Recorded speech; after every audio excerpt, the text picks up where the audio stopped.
one of the most successful human species ever.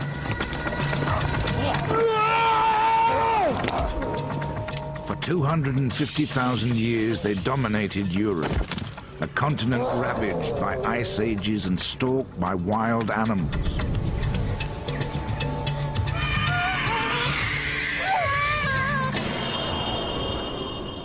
Then, 35,000 years ago, they faced the ultimate challenge. The arrival of another human species.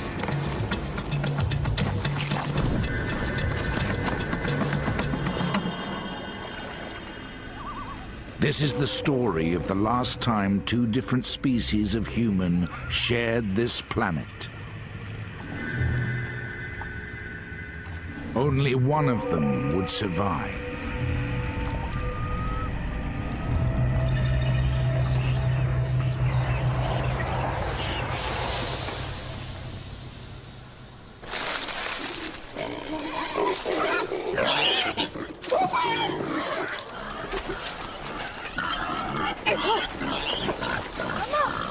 It's first light. The daily routine has already begun.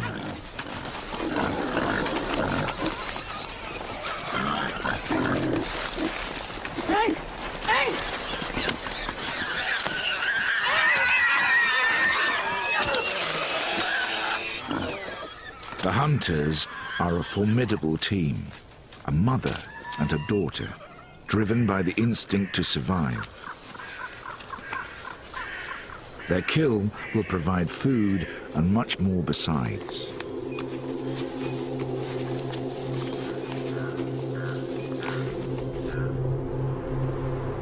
"35,000 years ago, southern France was a cold and unforgiving place to live. 1,000 miles away, an ice sheet grips northern Europe, bringing polar conditions to much of the continent. In winter, temperatures can plummet to 25 below, similar to northern Canada today. Herds of woolly mammoth roam the windswept grassland. The forests offer refuge for bison and red deer.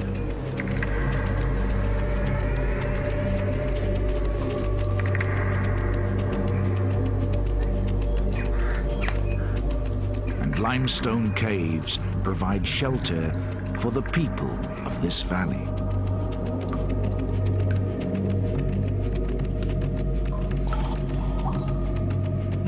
These are the Neanderthals, the first human species to adapt to this harsh and frozen continent.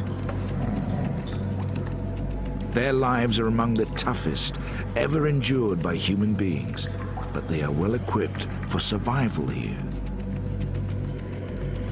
Their small clan places little stress on the environment. Close ties bind them together.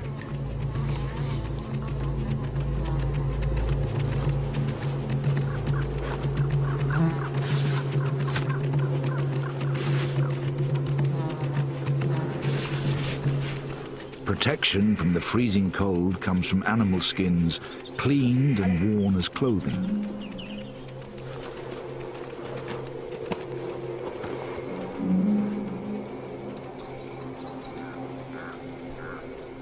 To prepare the skin, the mother first scrapes off fat and sinew with a sharp flint blade.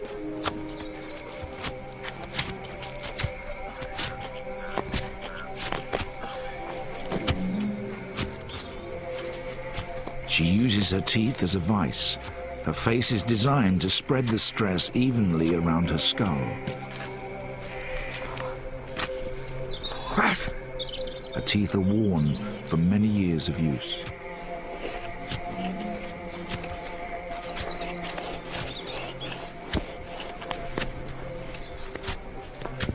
There are only 2 women in the clan. An old man, 3 adult males and a young boy make up the 7-strong family group.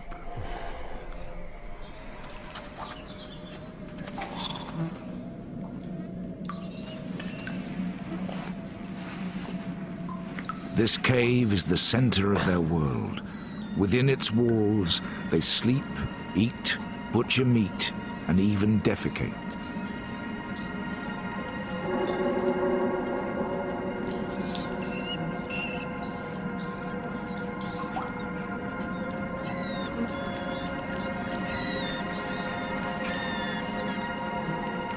The discarded waste that littered the floors of Neanderthal caves became buried and then, over time, fossilized.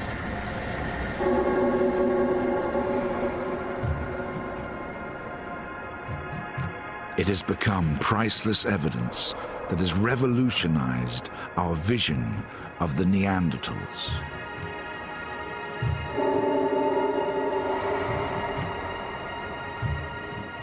Far from the ape-like and brutish characters of popular myth, we now know they were a strong, intelligent, and highly adapted species.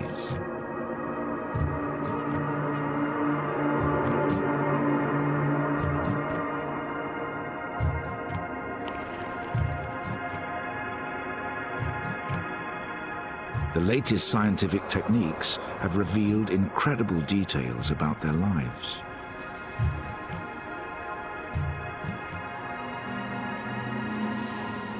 Fossilized feces can tell us what they ate. Teeth can tell us how they scraped animal hides to make clothing. Fractured and withered bones reveal how their lives were plagued by injury and disease. And even how some met violent and unexpected deaths.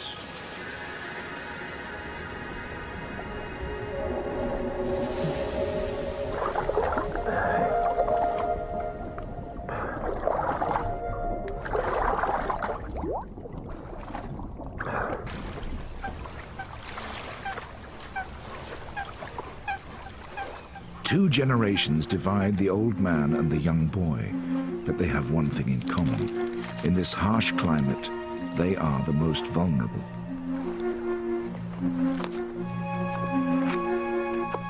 Childhood is the most dangerous time. Nearly half of the Neanderthal fossil record consists of children under the age of 11. Oh, Margot!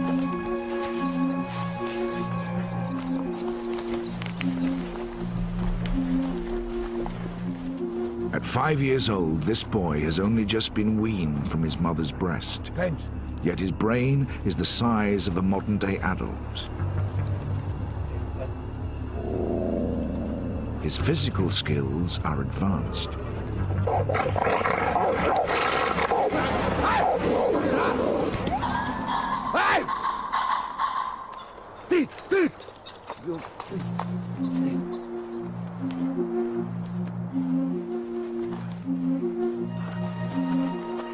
It's just as well.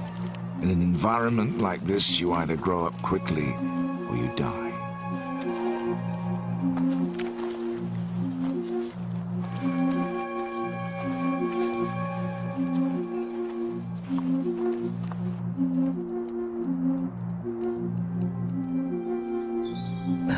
For the oldest member of the clan, life is no less precarious.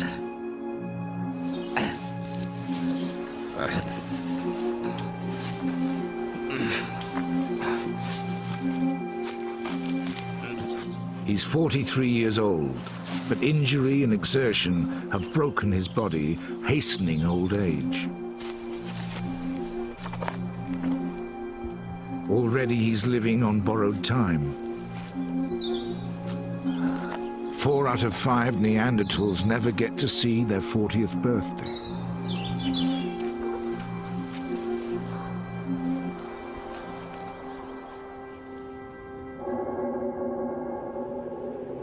The bones of a man aged about 40 were unearthed in the Shanidar Cave, Iraq, in 1957. Scars on his ankles and ridges on his kneecaps reveal he was already crippled with arthritis.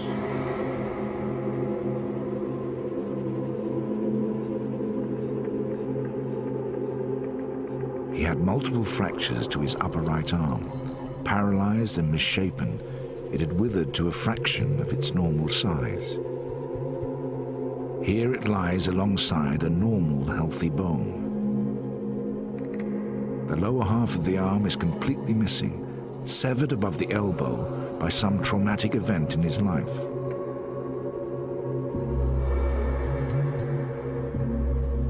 Close examination of his skull reveals the cause of these injuries. It's almost invisible to the naked eye, but the left side of his skull shows signs of a serious fracture. The subsequent brain damage would have paralyzed the right side of his body and may have blinded him in one eye.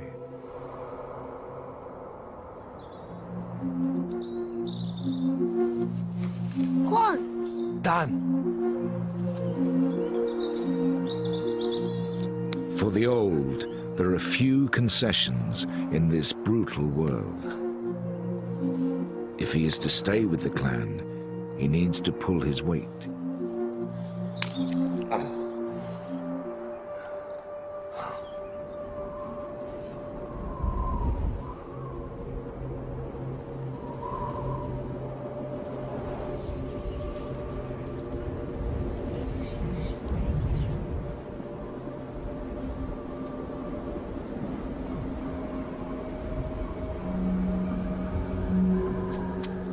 Neanderthals are a territorial species.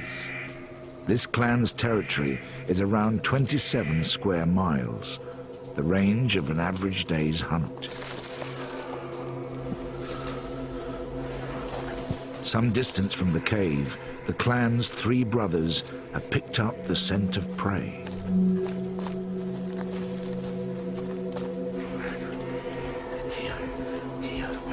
The oldest brother is the leader, the strongest and most experienced.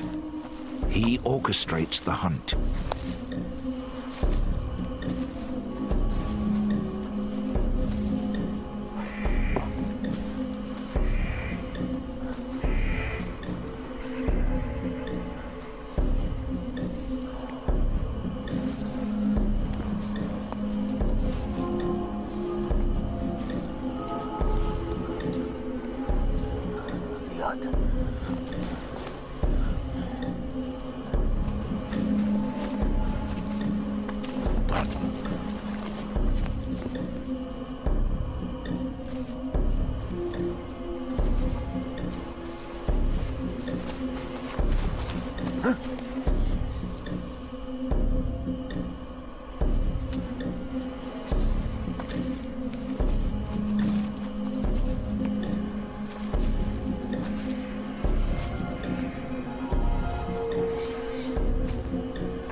These deer are in their prime. Nutritionally, they're more valuable than old or sickly prey, but also much harder to catch.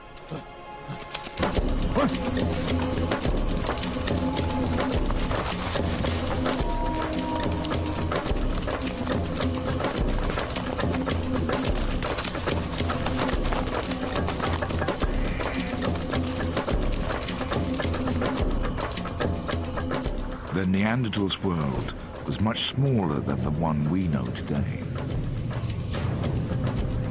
Arctic tundra in the north and vast stretches of desert and sea to the south restricted their range to Europe and Western Asia. Even at their peak, it's estimated that as few as 100,000 Neanderthals may have lived within this border.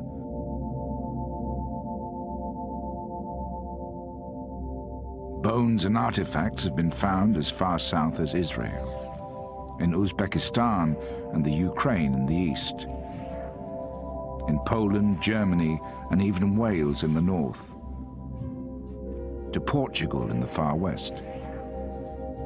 But southwest France was one of the most densely populated regions, home to as many as 3,000 Neanderthals.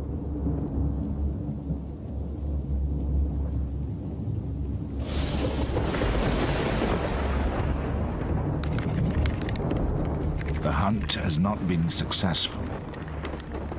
Darkness has fallen and the men are stranded on the edge of their territory. If they are to survive a night away from their cave, they must make a fire.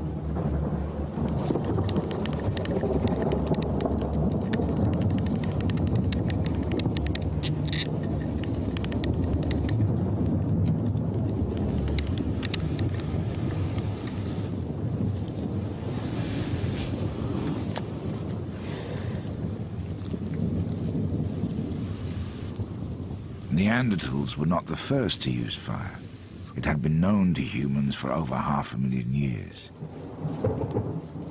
But their skill in harnessing it is key to their survival in this frozen continent. Fire provides warmth, of course. At night, temperatures can fall by 10 degrees. But in the open, fire is also their main means of protection.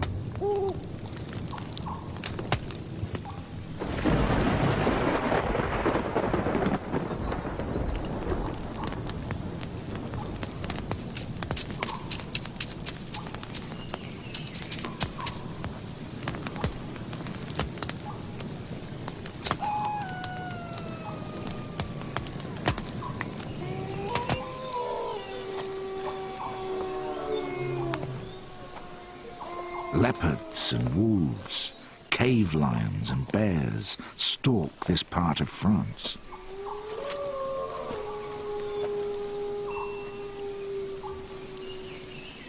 Neanderthals are not just the predators, they are also the prey.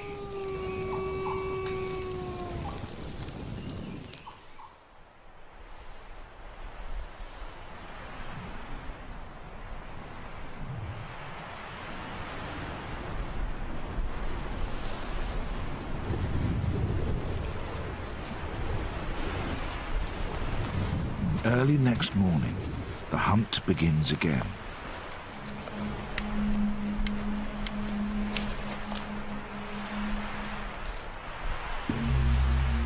This time their target is neither deer nor bison.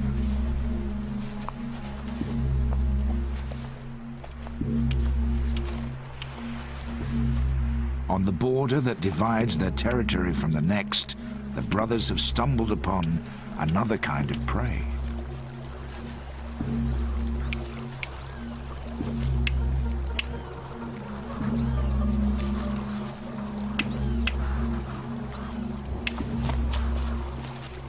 One more precious to the long-term survival of their clan.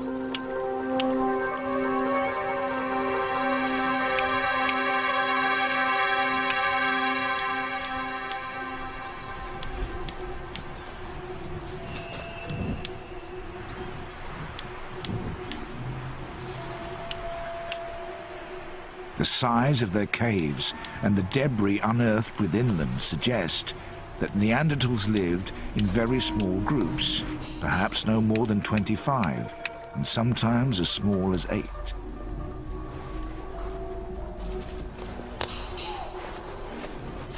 Small enough to avoid putting pressure on scarce resources, but too small to ensure the survival of the species without some interaction with other groups.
By kidnapping a second adult female, the clan has doubled its opportunities to breed and therefore its chances of survival.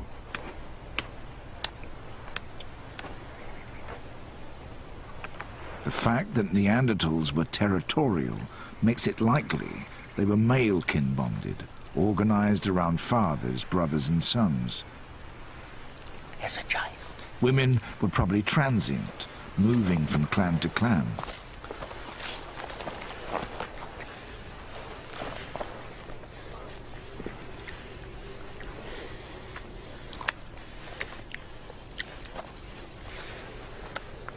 To have survived as long as they did, Neanderthals must have exchanged women.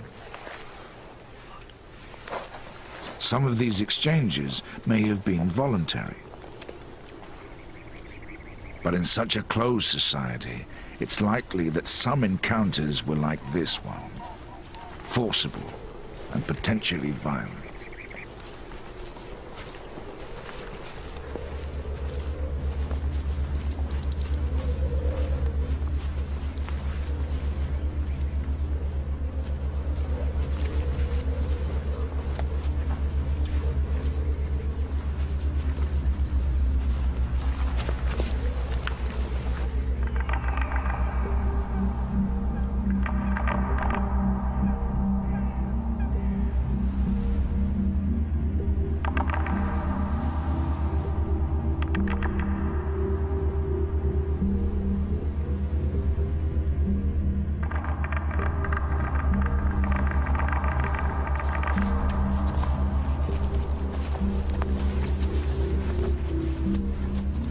The men returned to the cave after 3 days hunting.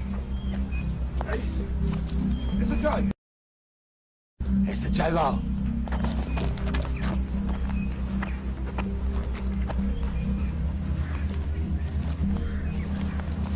Their catch is unexpected. Margot. Margot.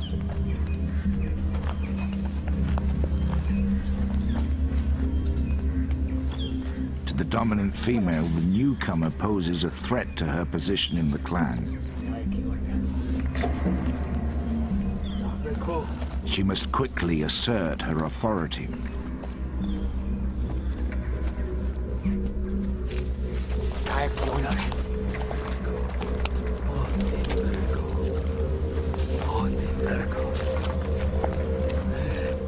For the new arrival, this is likely to be a terrifying experience. Everything about this clan is alien to her. Mama, give me. Yes. Their smell, their clothes, their hair.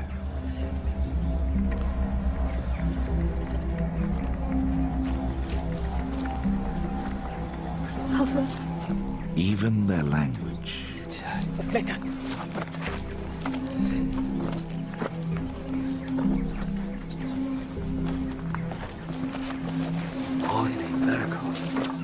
For years, many scientists believed that Neanderthals did not possess language. Mama, give me. They assumed that, like other primates, they communicated using only gestures and calls.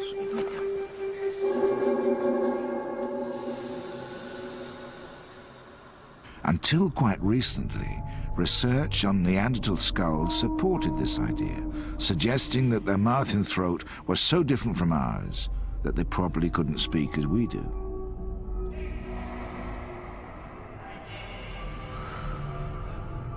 But in 1983, a discovery at Kibara Cave in Israel turned this debate on its head. These 3 tiny fossils make up a bone called the hyoid. They sit in the throat, holding the muscles and flesh of the vocal mechanism in place. The Neanderthal hyoid is almost identical to ours and is the most compelling evidence yet that their throat was designed for speech. It may well have been more limited than ours, but it now seems certain that Neanderthals had a language of their own.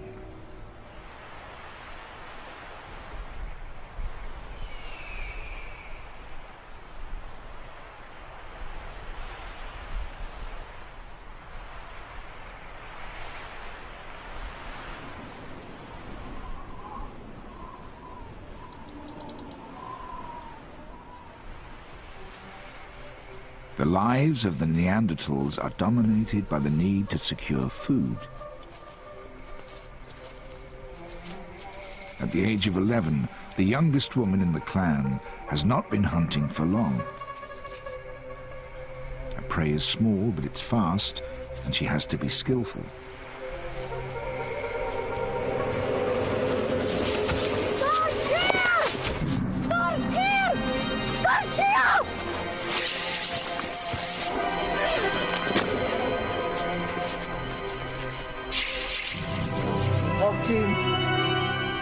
The next decade or so will be her prime hunting years, assuming, of course, that she lives that long.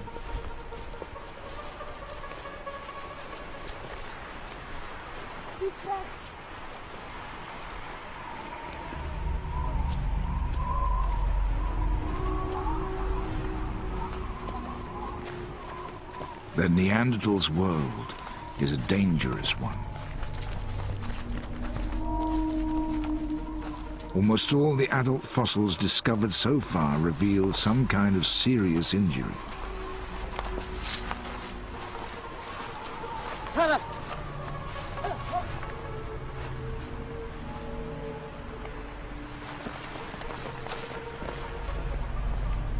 Wild animals provide one threat. The treacherous landscape provides another.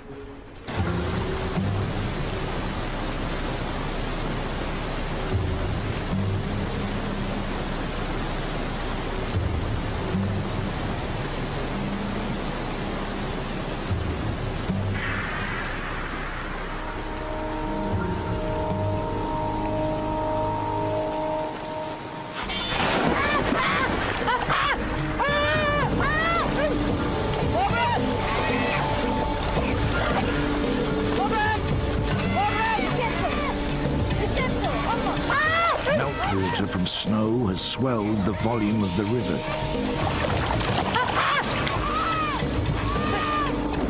In this freezing water, the newest member of the clan will only survive a few minutes.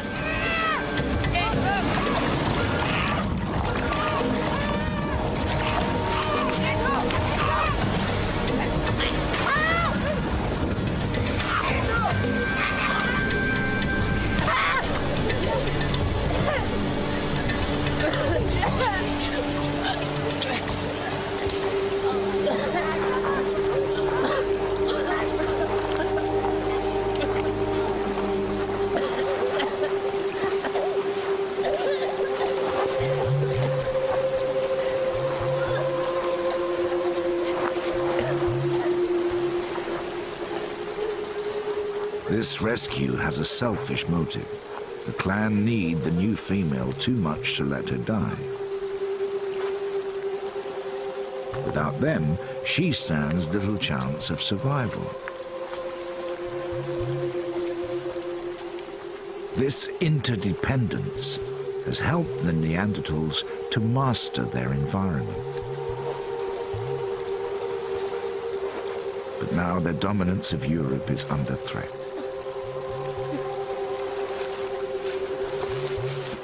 In the last few thousand years, a new species has arrived here.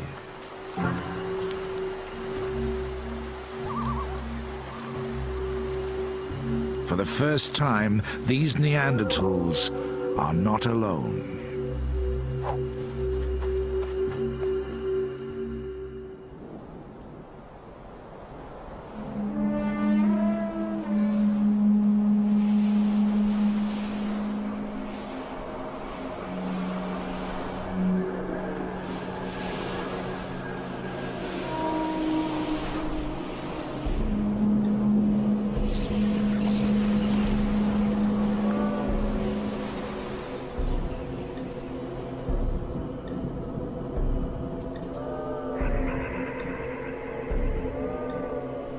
The men have returned to the hunt.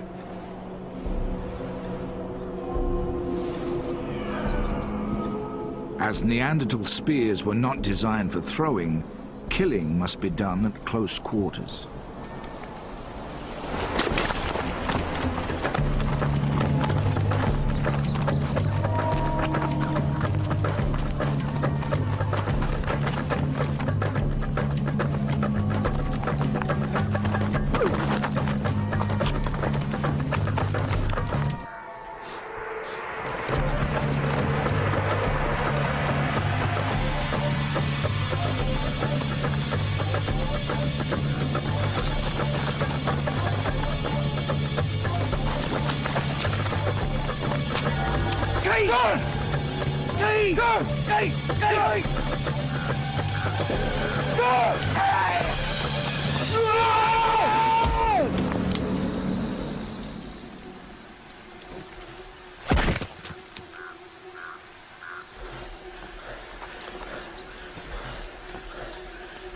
Driving the deer over a cliff makes it less likely that the men will injure themselves.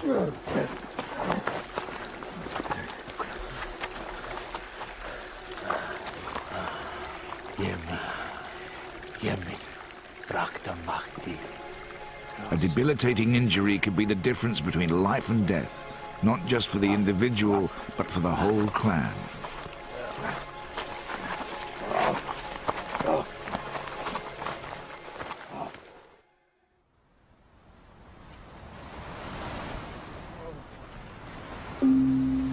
All that remains is to carry the kill the 6 miles back to the cave.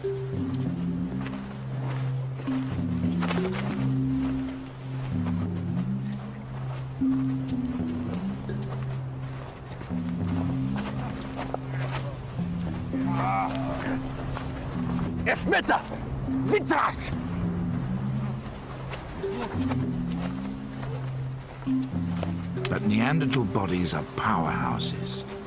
They've evolved to take this kind of strain.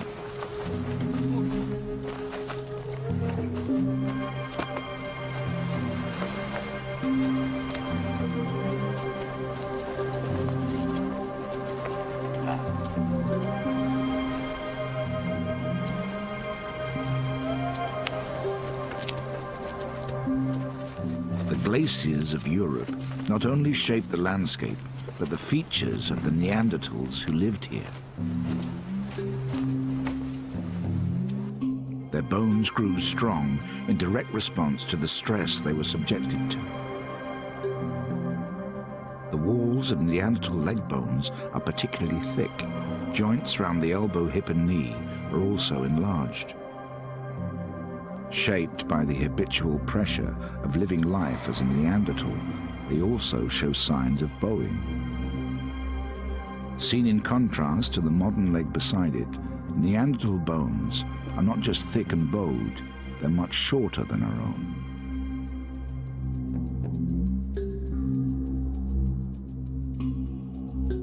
Short, heavy bodies reduce the skin's surface area, helping to maintain a high body temperature. Even their noses evolved to cope with the extreme cold weather.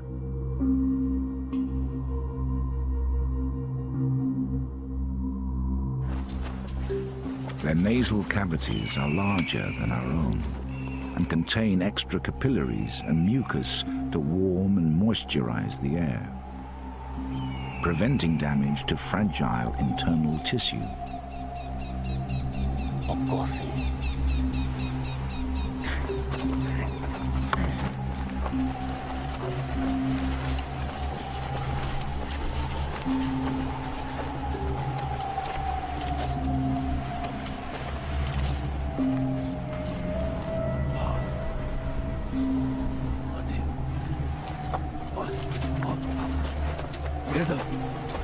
This combination of features makes Neanderthals the first human species specifically adapted to a cold climate.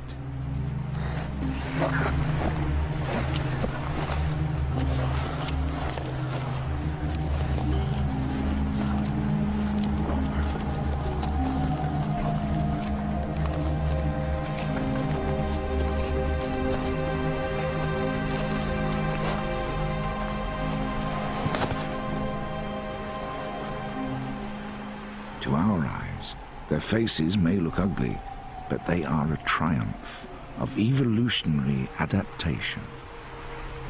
Jeder.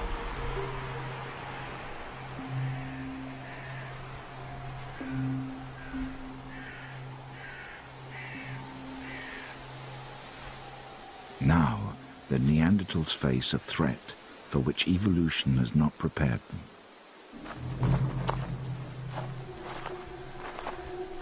Physically, these strangers are not so well adapted to the bitter climate, but they have other advantages. They've evolved new ways of living together and new ways of thinking.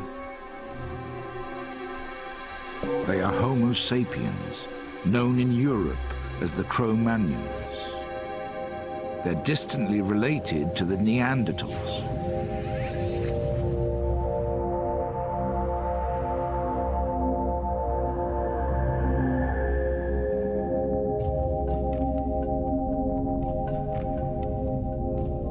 One and a half million years ago, a human species called Homo erectus emerged from Africa into Asia and later into Europe. Over thousands of years, deserts, glaciers, and vast inland seas isolated the species. In the cold, harsh conditions of northern Europe, a new cold-adapted species evolved, the Neanderthals. Meanwhile, in subtropical Africa, a warm-adapted species evolved. 100,000 years ago, they expanded as far as the Middle East. 45,000 years ago, the weather turned warmer, opening up a route into Europe. And so, 10,000 years after they set out from the Middle East, the Cro-Magnons arrived in southern France. For now, their numbers are small. This advance party is scouting for new territory. These fertile river valleys in the south of France are perfect, except for one thing. This is the stronghold of the Neanderthals.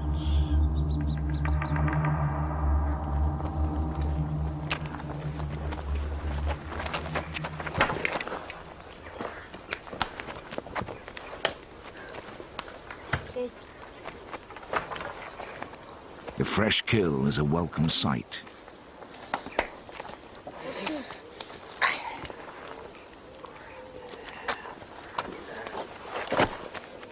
To cope with the physical demands of their life, each adult Neanderthal needs to consume up to 4,000 calories per day.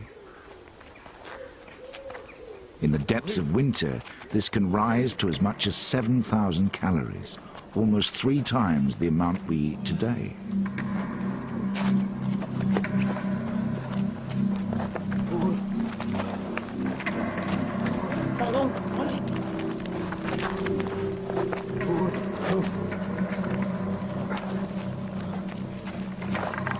As he makes the first incision, the eldest brother stakes his claim. An adept butcher, he uses a razor-sharp flint to slice through the deer's belly.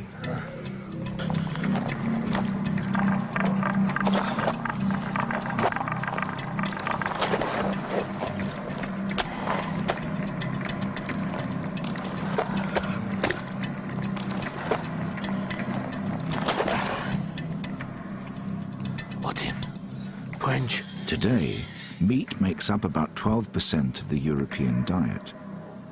The Neanderthal diet was very different. By analyzing ground-up pieces of bone, we can tell a lot about what Neanderthals ate.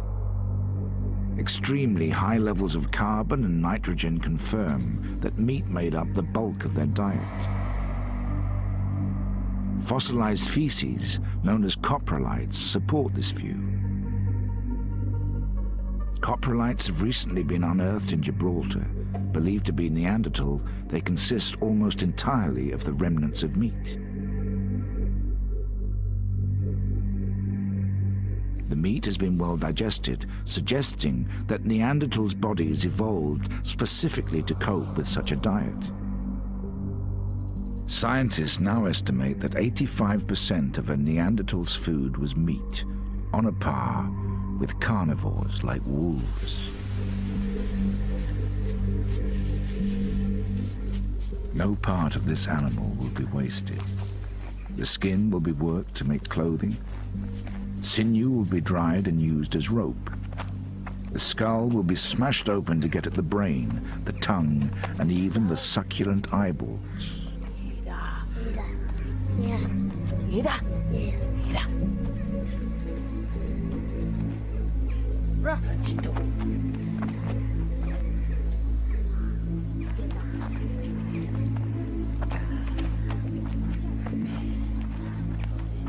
The old man is hungry.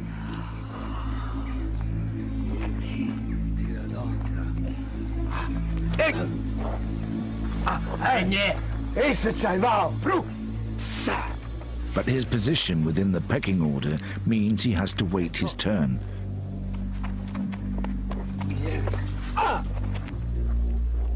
Meanwhile, the youngest member of the clan has learned that it pays to be an opportunist.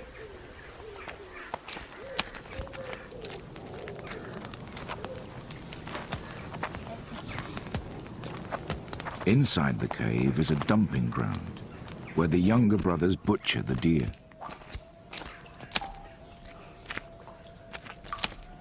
They break its neck and sever its limbs. It's a messy job. Blood, gristle, and the remains of other carcasses cover the floor and walls.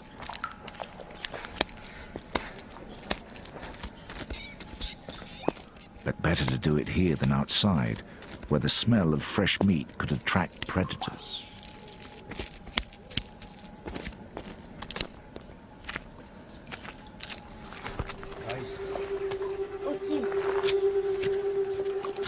Like other carnivores, a special combination of enzymes in Neanderthal stomachs allows them to consume large quantities of raw meat. But cooked meat is more digestible and nutritionally less wasteful. The intense heat of the fire breaks down the protein and fat molecules, allowing them to be rapidly absorbed by the body. It's safer too. The heat kills off parasites and deadly bacteria. The Neanderthals' ability to cook gives them the edge over the other predators that share their world.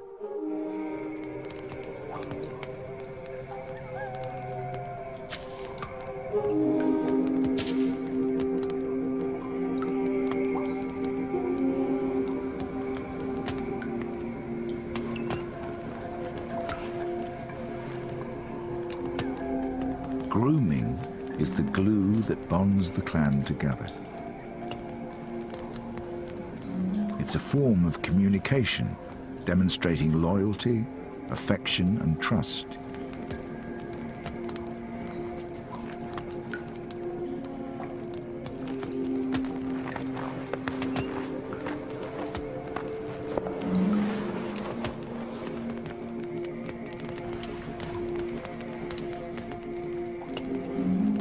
Intimate contact of this kind is immensely pleasurable. The clan can spend up to 4 hours a day relaxing under each other's touch.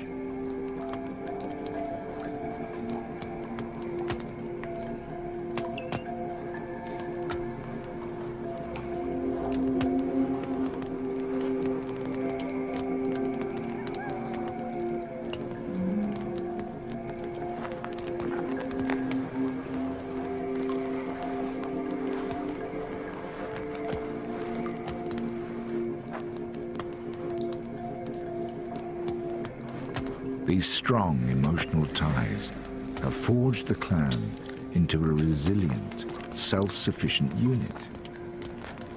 This unit has ensured their survival until now.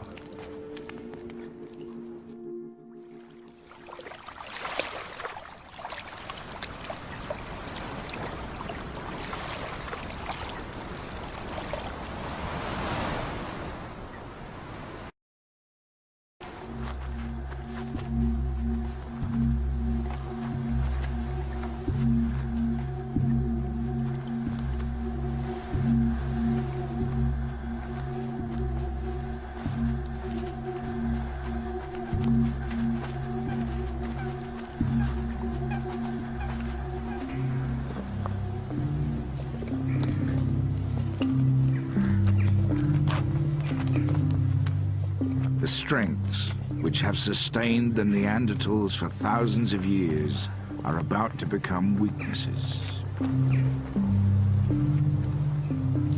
Ironically, they are so well adapted to this world that it's hard for them to cope with the pace of change now taking place.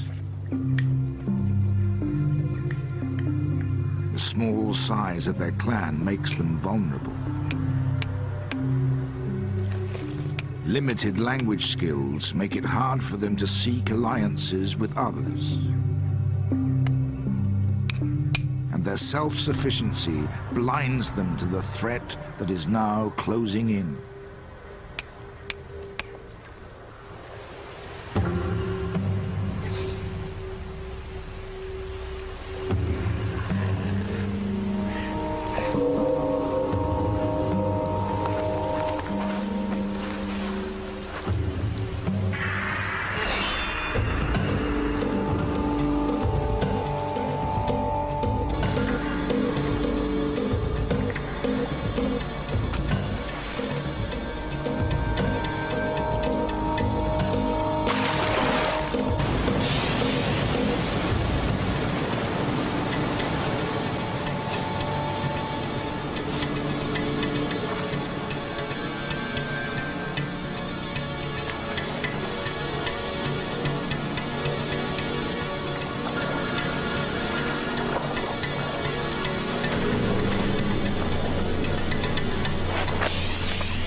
Suddenly, two human species stand face to face.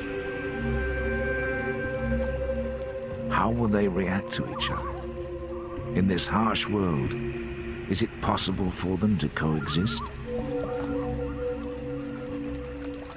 A fight for survival is about to begin.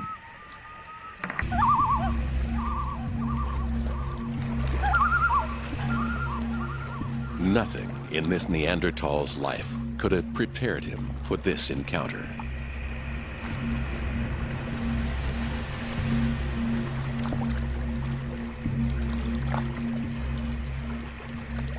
The stranger doesn't just look different. He thinks and acts in ways which are quite alien to a Neanderthal. He is a new species of humanity.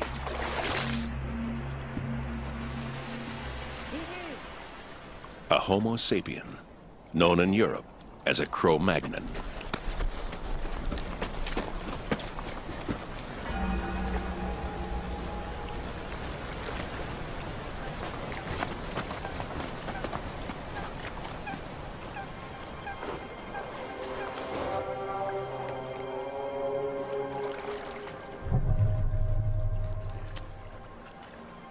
Seeing is one thing. Comprehending is another.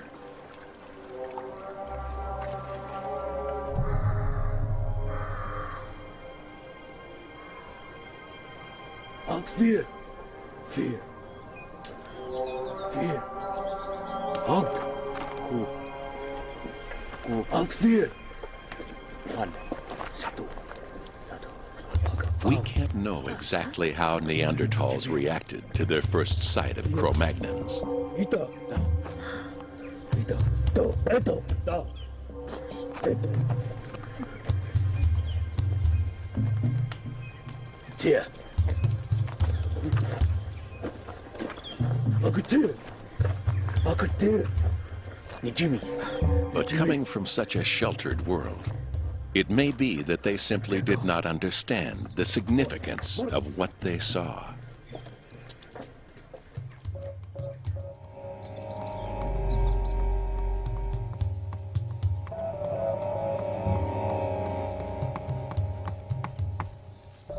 For now, what preoccupies the clan is the onset of winter.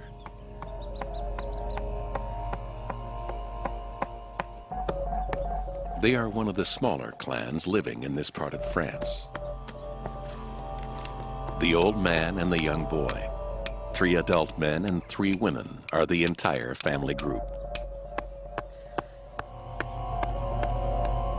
All of them will need to play their part if they're to survive the next few months.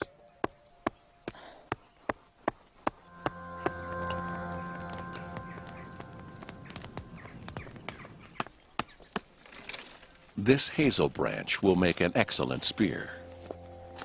But the young female will soon be taking a break from hunting. She's almost 8 months pregnant.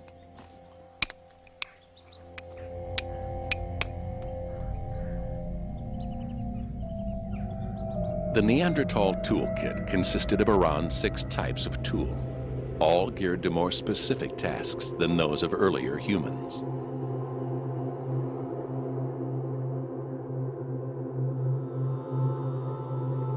Hand axes, shaped to fit snugly in the palm of a hand, acted as a multi-purpose tool used to crush bones and cut wood. Side scrapers were used to prepare and soften animal skins. Triangular points were used as knives, or could be hafted to make tips for spears. The Lavalwa blade was their greatest technological achievement. Some had cutting edges just 1 molecule thick, 5 times sharper than a surgeon's scalpel.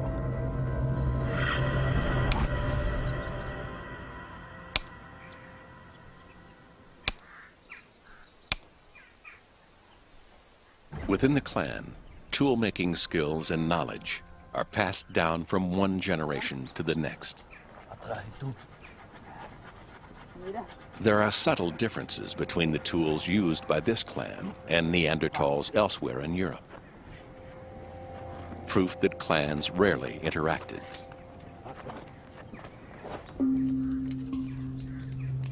The dominant female strengthens her spear in the flame. It's an effective weapon, but not a new one. It's been around for 500,000 years, even longer than the Neanderthals themselves.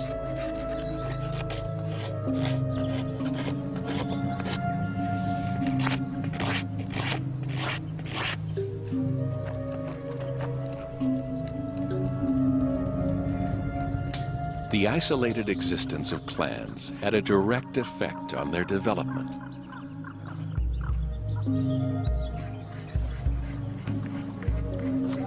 Limited interaction meant there was little chance to exchange new ideas and techniques.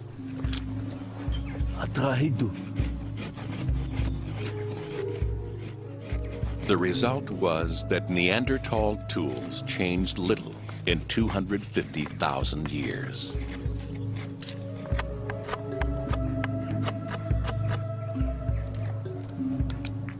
The dominant male uses tree resin to fix the point to the shaft of his spear, and sinew to bind it.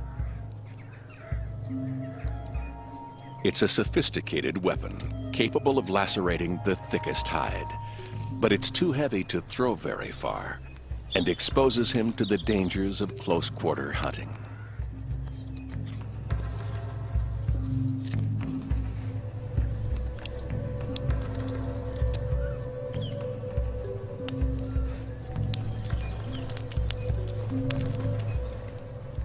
Were Neanderthals capable of innovation? Did they have the cognitive skills to develop new ways of doing things? Buried in the archaeological record is tantalizing evidence that they did. 35,000 years ago, a remarkable transformation took place. Neanderthal tool-making techniques began to change. As well as stone, they started to use antler, bone, and even teeth. For the first time, they began to make not just tools, but decorative items like jewelry. Some scientists believe that this is evidence of a revolution in their thinking. But it may be too convenient that this great leap forward coincided with the arrival of the Cro-Magnons.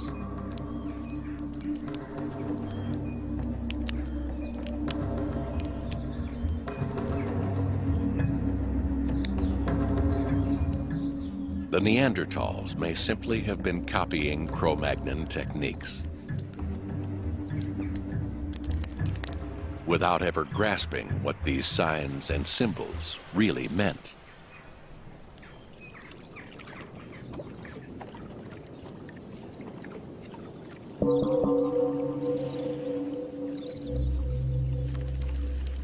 The Cro-Magnons possessed a weapon more powerful than anything the Neanderthals had devised.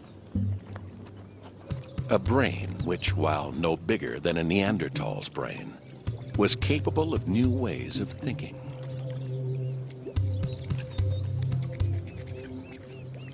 Body paint and jewelry are just the outward manifestations of something far more profound.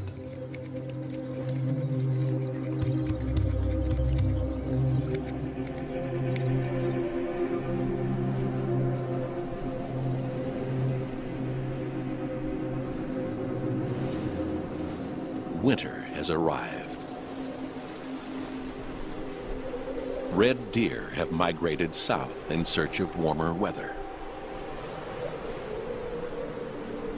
The balance between the food supply and the needs of the clan is delicate at the best of times. The arrival of the Cro-Magnons now threatens to tip the scales.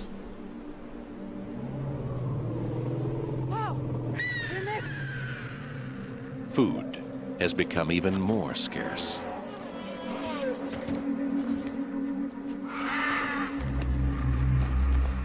Tümek, zet op hou! Heb timmer!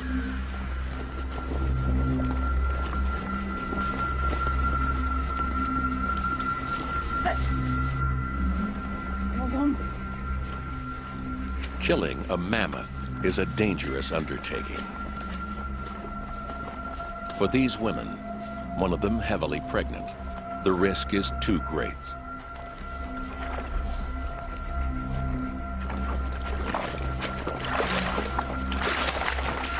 Instead, they turn to scavenging.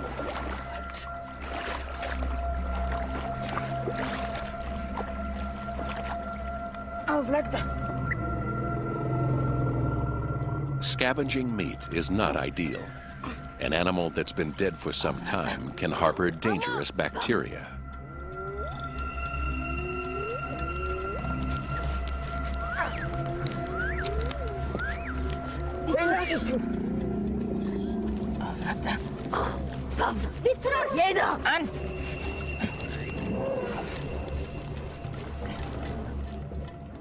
Fortunately, this animal has not been dead for long.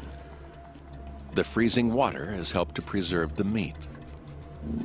The women will use fire to thaw it out.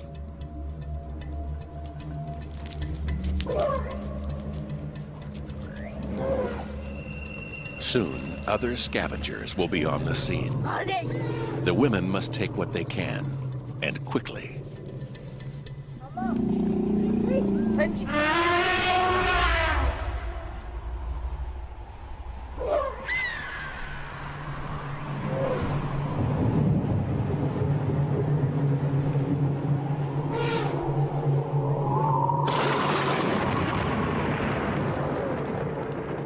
As day turns to night, temperatures plummet below zero.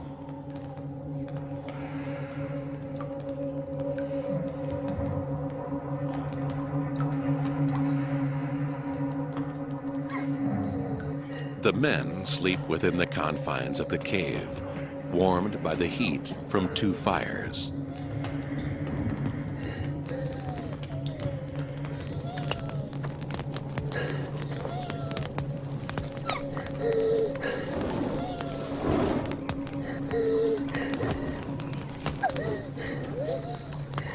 But for the clan's women, there will be no rest tonight.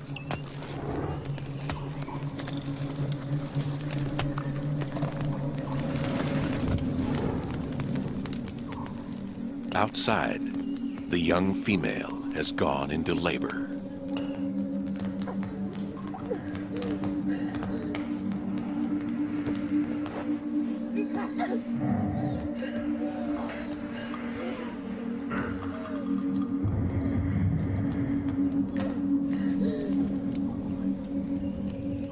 This is a dangerous time for her.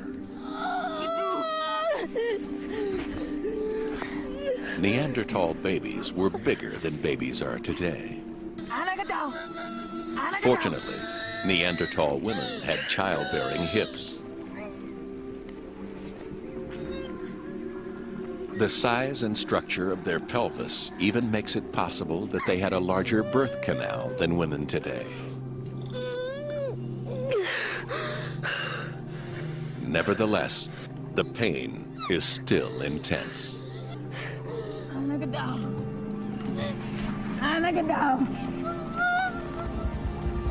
Rika! Rika! Rika! Rika!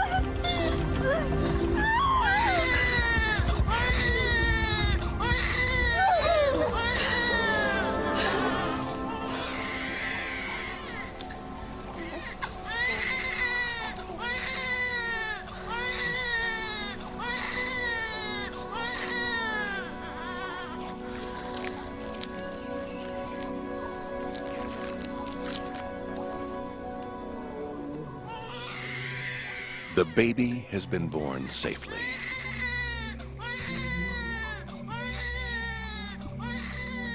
But its fight for life is not yet over.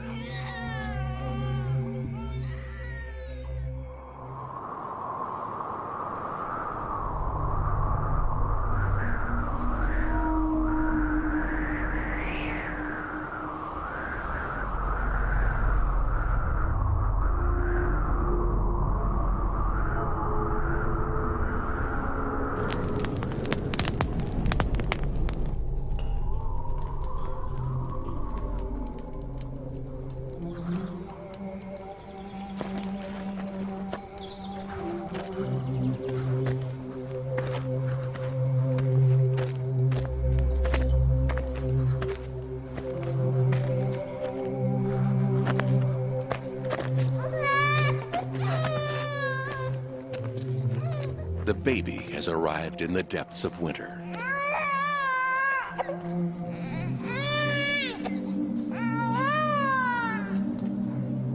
It's a bad sign for the clan.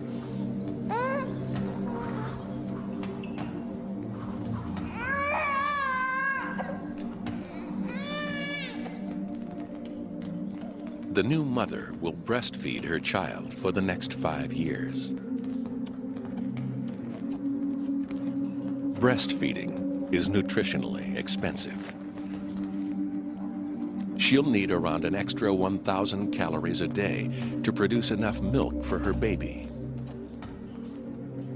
And during this time, she will be less able to hunt.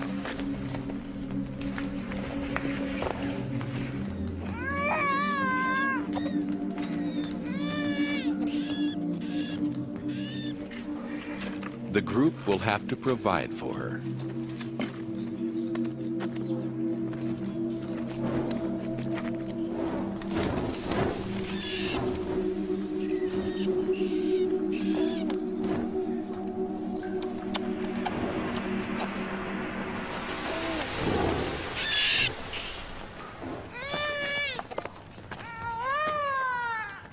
As the weather grows colder and food scarcer, it's a burden they can ill afford to bear.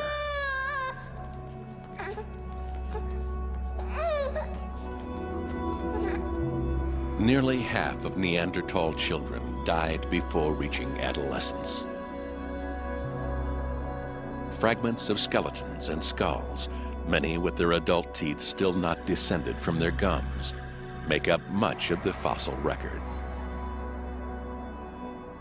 Defects in their dental enamel suggest that starvation was one of the greatest killers. But it's the remains of babies that provide the most poignant evidence of how harsh life was. Tiny skeletons have been found in shallow pits, suggesting that their untimely deaths were mourned. However, at a site in Israel in 1983, the skeletons of 2 babies were discovered among animal carcasses and waste, implying that they were not valued and may not have died of natural causes.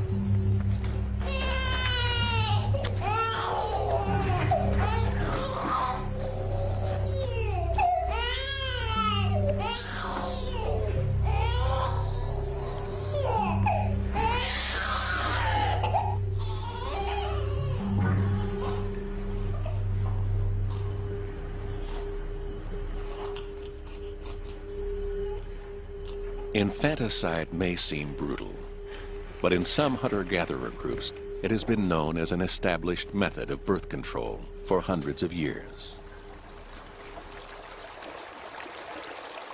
Only by being this ruthless is the clan able to survive at all.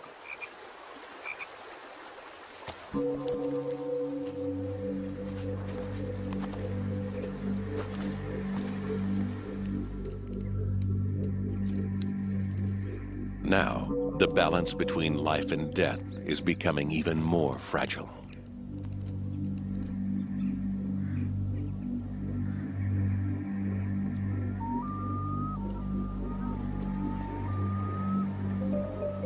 For the first time, the Neanderthals have competition.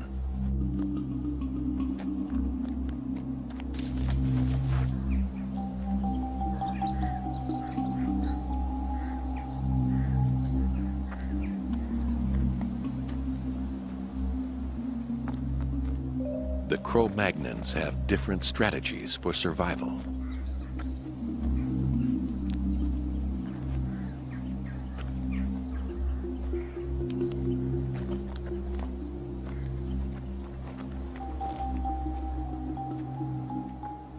Socially adaptive and competitive, they have colonized much of the continent.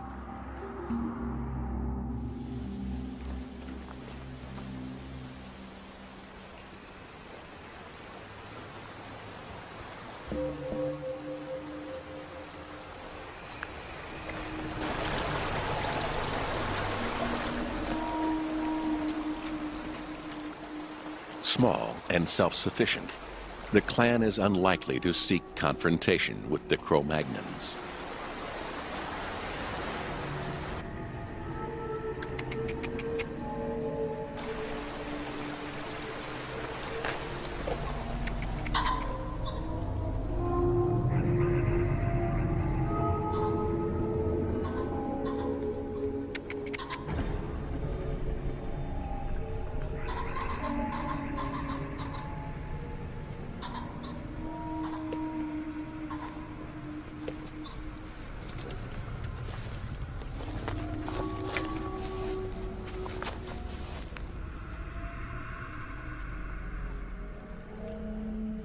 Evidence suggests that in some parts of Europe, the two species did coexist, apparently peacefully, for many generations.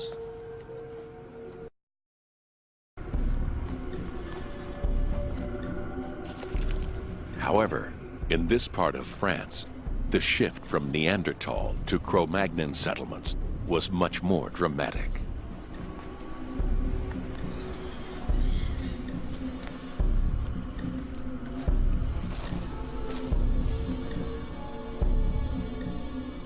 One of the last parts of Europe to be colonized, these fertile valleys were worth fighting for.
The spear has punctured the dominant male's lung.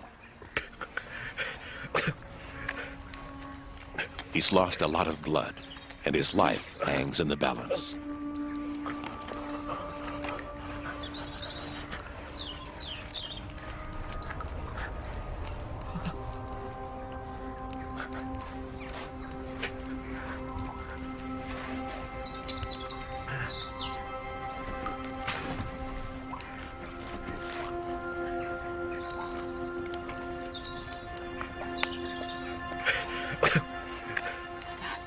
The clan rallies around him.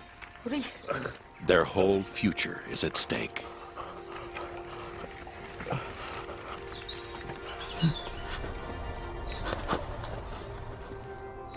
To reveal the darker side of Neanderthal life, scientists sometimes end up playing detective.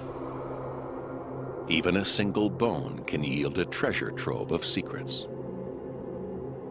In 1953, at the Shanidar Cave in Iraq, researchers uncovered a Neanderthal rib. It didn't seem much at first, but a closer examination revealed a remarkable story. A tiny groove on the surface of the bone proved to be a cut. A weapon had penetrated between the 8th and 9th rib, slicing the bone and puncturing the lung, implying that the victim had been stabbed. Though badly wounded, he did not die immediately. The buildup of bone reveals that the wound had begun to heal, suggesting that he was cared for by the rest of his group.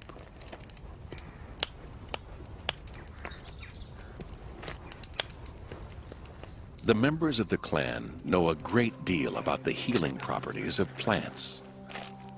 Sphagnum moss is used to disinfect the wound. Comfrey leaves promote the growth of bone. Both grow close to their cave.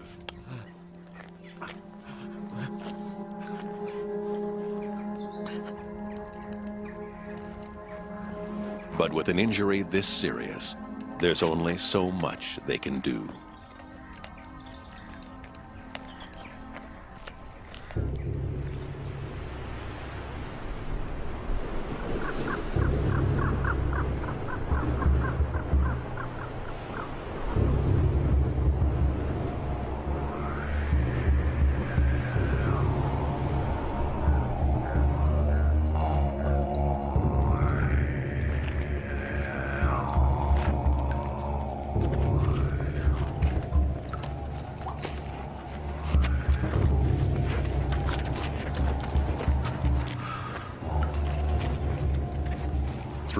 Have passed.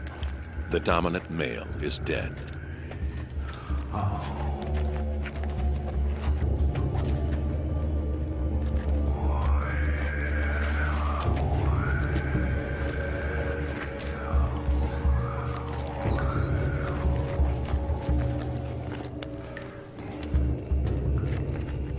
We cannot know for certain whether his clan experiences a sense of loss or grief.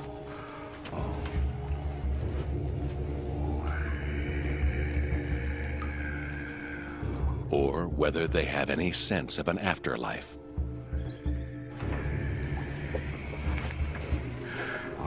But their treatment of their dead relative reinforces their humanity.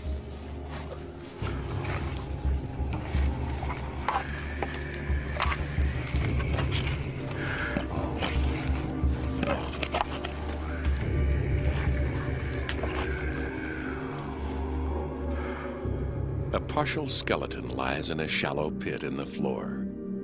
His right arm folded over his chest, his left hand on his stomach.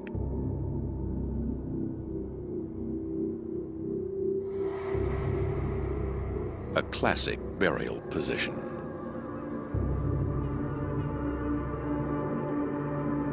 This body, found in a cave in Israel in 1983, has been the subject of much debate. Scattered around him were animal bones and teeth. Some scientists claim this is evidence of ritual. In another grave in Iraq, traces of pollen suggest that flowers might have been placed in the grave. But these claims are controversial. These grave goods may just have been debris that littered the cave floor. Neanderthal burials may simply have been a practical way of disposing of the dead.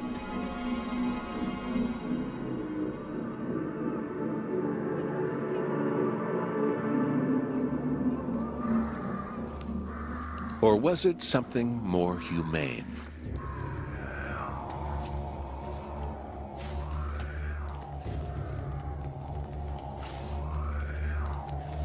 Inside the cave, the body would have remained close to the clan and safe from scavenging animals.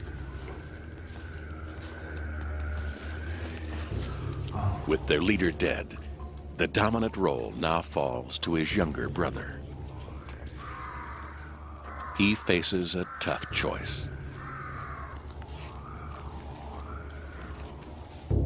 To remain in the cave and risk further confrontation with the Cro-Magnons, or to leave behind the center of the only world they've ever known.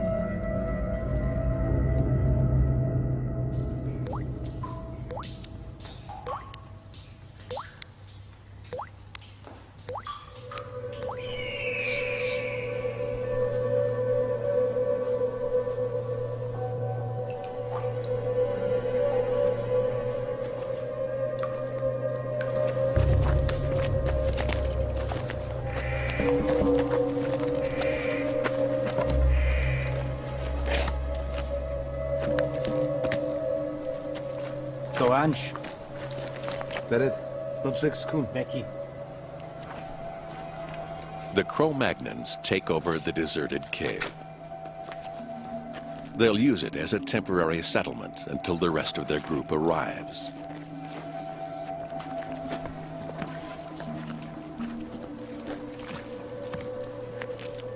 The fossil record shows that Cro-Magnons took over Neanderthal sites and made them their own.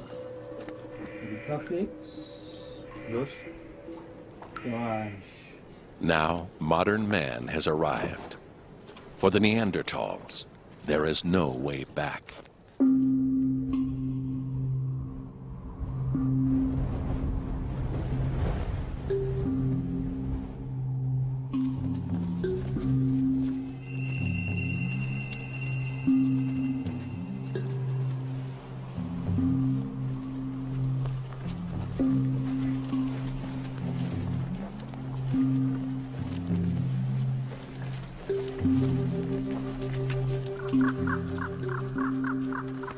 The clan has been driven west toward the coast, out of the path of the encroaching Cro-Magnons, and toward the very edge of Europe.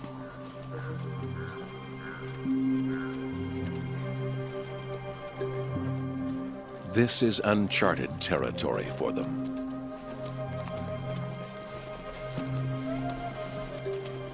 And the further they travel, the more vulnerable they become.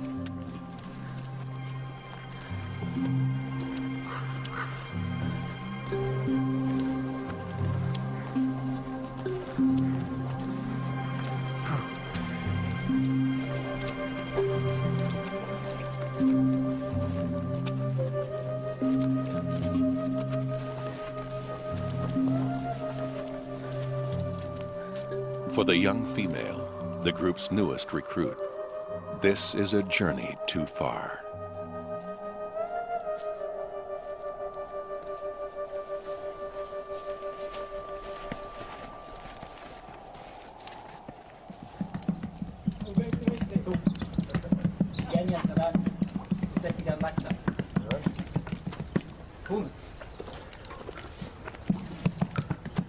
Physically, the Cro-Magnons are less well adapted for life in this cold climate. But they've developed tools that allow them to live anywhere they choose. Harpoons to kill fish when supplies of red meat dwindle. Needles made of bone to tailor clothes. But their most powerful tool is language.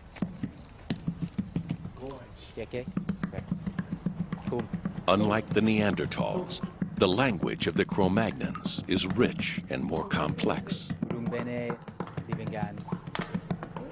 It's the trigger for art and culture. It allows individuals to form much larger social groups and to trade goods and form alliances in times of need.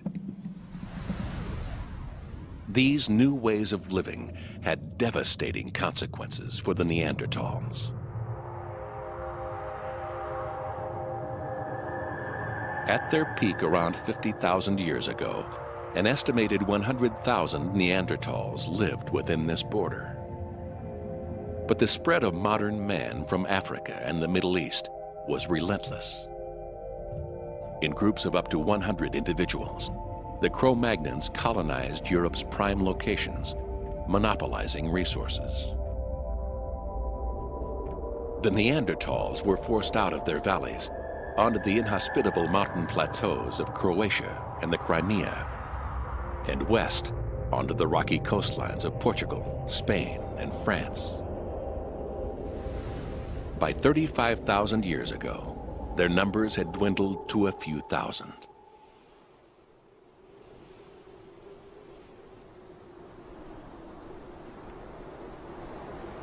Here on the high ground, there is little vegetation to support animal life, little water, and no natural protection from the weather.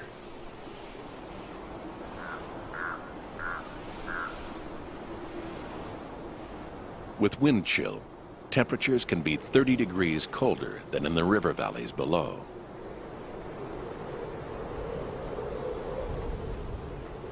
With their short, sturdy bodies, Neanderthals are physically more able to survive here than Cro-Magnons.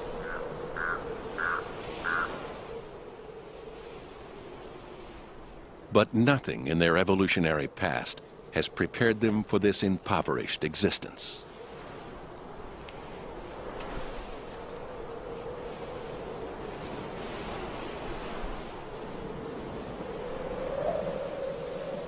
They need to eat, but cut off from their territorial hunting grounds, they find it harder to hunt prey. They need to maintain their population, but cut off from other Neanderthal clans, they find it harder to reproduce. The ties that have bound them together are beginning to come apart.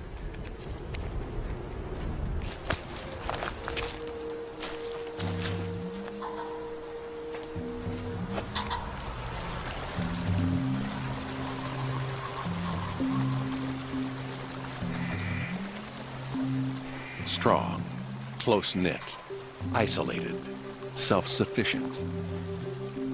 These are the qualities that sustain the Neanderthals through repeated ice ages. But in the face of competition, these strengths have become weaknesses. And they are helping to seal their fate.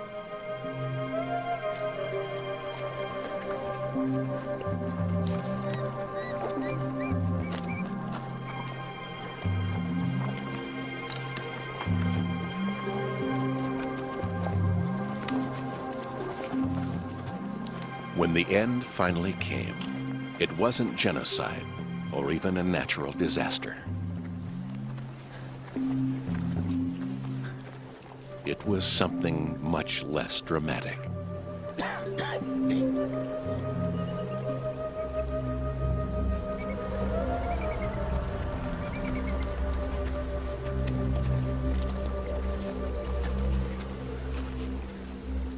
Neanderthals were simply outcompeted by a species which came up with better strategies for survival.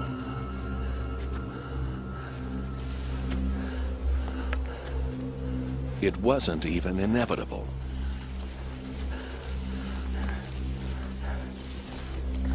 Had Neanderthal birth rates been only 2% higher, or their mortality rates 2% lower, they might not have become extinct at all.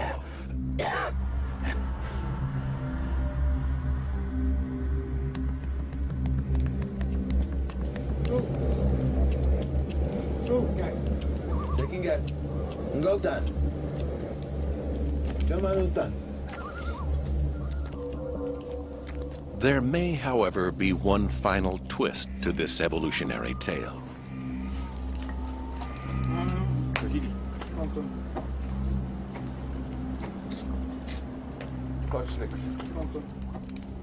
Physically and culturally, the Neanderthals and Cro-Magnons were worlds apart.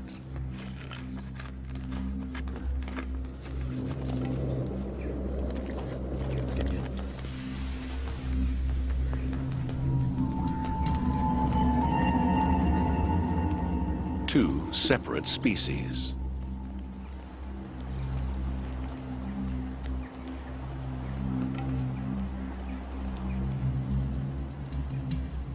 But both human and motivated by the same needs and desires.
Were Neanderthals and Cro-Magnons similar enough to want to mate?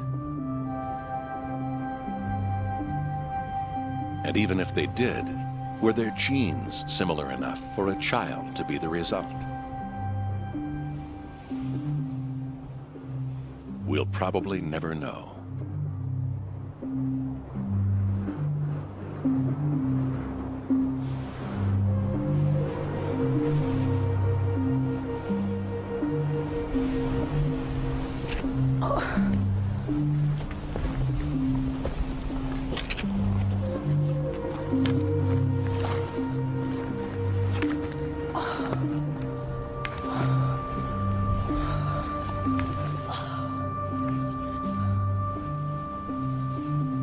But one tantalizing piece of scientific evidence keeps us guessing.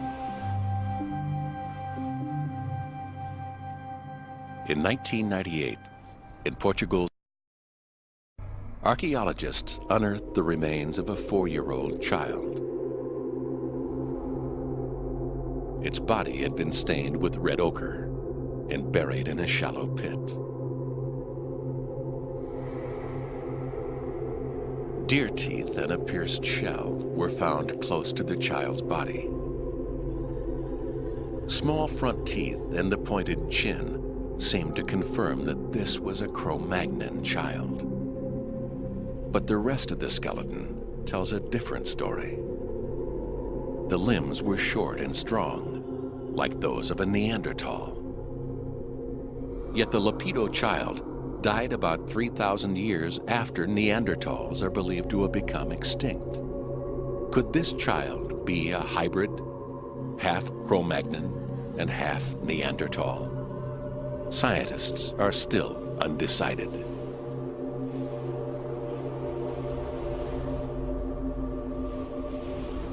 For now, the possibility remains that Neanderthals and Cro-Magnons were similar enough to reproduce. But even so, it appears that this didn't alter the Neanderthals' fate. So far, DNA testing has failed to find any trace of Neanderthal genes in existing modern humans.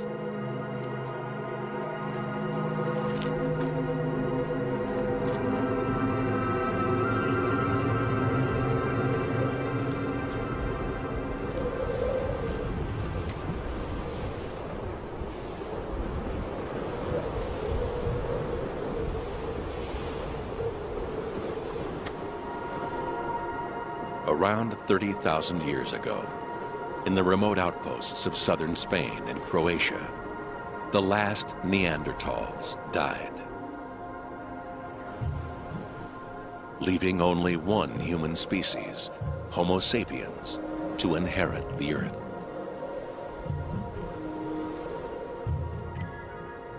We've outlived the Neanderthals by less than 30,000 years. They survived 250,000 years, enduring the harshest climate the world has ever known. And yet, when the time came, like so many species before them, the Neanderthals too became extinct. Our staying power has yet to be tested.